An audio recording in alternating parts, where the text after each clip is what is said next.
Жаратушым бізге өмір берді. Жаратушым бізге денсаулық берді. Жаратушым бізге уақыт берді. Осы үш ешқандай баға жетпес нәрсені жаратушымыз бізге берді. Соны біз қадірін білмейміз соның.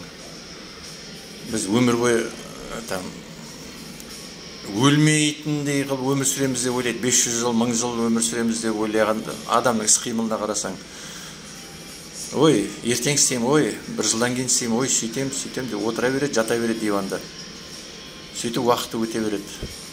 Қазір осы жерде деген сенің өмірің осы жерде. Ертең үйленгенде емес, немесе ертең ажырасқанда емес, ертең мектеп бітіргенде емес, ертең жұмысқа шыққанда емес, ертең отпускаға шыққанда емес, ертең пенсияға шыққанда емес, ертең баламды үйлендіргенде емес, немесе бала туғанда емес, ертең Парижге барғанда емес, ертең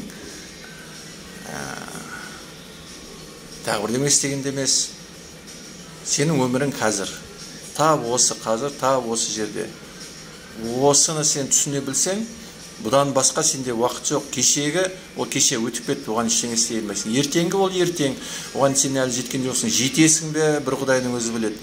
Сондықтан сенде тек қазіргі ғана осы сәт өміріңнің бәрі. Сол осы сәтті жақсы қуанышпен, көңіл күймен, жақсы мәз болып, ризашылықпен, алғыста болып өмір сүруге талпыну керек адам. Қазір осы жерде деген сол. Барын алып, ертеңгі сен күн бар ма, жоқ па, бір Құдайдың өзі біледі.